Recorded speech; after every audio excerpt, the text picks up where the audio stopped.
question is a little bit more if someone's interested in finding more about the Goldman model or other models. Casey, any suggestions you would offer up to people to look for more research on this topic?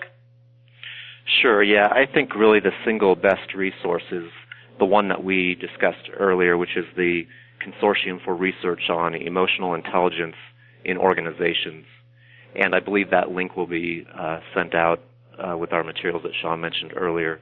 But that's really a consortium of the leading researchers in EQ, and they do a very good job of publishing not only research results, but information about measures that can be used, good tests, good programs, evidence for the effectiveness of their programs. And those guys, Goldman, Viatis, and that group are all heavily involved in that consortium as well, although it's not just limited to them or their model. Great. Yeah, we will send a link to the consortium website, and there's a lot of great information there. Another question asking, are these concepts relevant worldwide and in different cultures and in different countries? Mm-hmm. Yeah, great question. There has been research on that, and we've done some of that research here at TRACOM as well.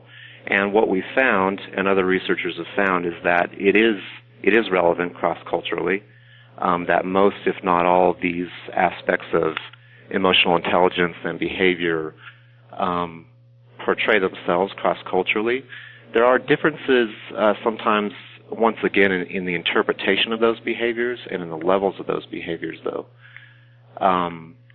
So, for instance, in China, just to use a cultural example, people there are much more direct and forthright, and there's much more of a kind of a command and control culture there. So people will interpret your emotional intelligence behaviors very differently there.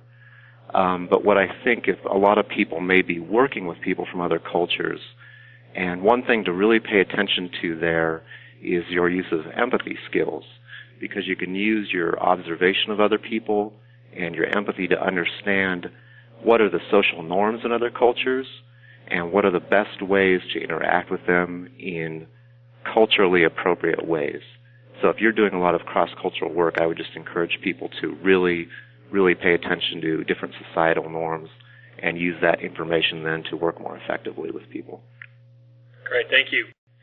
Several people have asked about how they can sell the idea of EQ training into their business management. And one of the things in preparing for this webinar that surprised me was the great number of documented business improvement examples of EQ. And so again, some of the stuff that we'll send you will be, some will be very sales specific. This group sold more. The high EQ group sold better. There's also quite a few retention and recruiting examples, and then a large number of business management leadership examples. So, I would say I came across more than 25 that had truly documented measurable business improvement examples. We will send out to you guys for that. There is a question about, are there dangers in relying too much on emotional intelligence compared to cognitive skills or business experience? And Casey, I'll throw that out to you and see if you're willing to tackle that. Sure. Yeah. Well, it's a balance. As we mentioned earlier on in the presentation, IQ has its place, and certainly, obviously technical skill and IQ are important. They tend to be most important when you're selecting people for positions that are not necessarily leadership positions. So if you're selecting, new computer programmers or something like that, a person's intelligence is going to be important, and obviously their technical skills, their programming skills. But as people progress in their careers and they start to get into leadership positions, what you really want to do is stop selecting for those cognitive abilities and technical abilities and start paying much more attention to their EQ-type abilities and their interpersonal abilities and their leadership abilities, because that is what becomes more important. The other skills kind of drift a little bit into the background. Yeah, what I saw was that the traditional things we look for, again, intelligence, relevant experience, are essentially greens fees. You need them to get in the door and to be successful, but to become more than successful and become exceptional, that's where the emotional intelligence skills and behavior abilities really separate the average performer from the exceptional performer.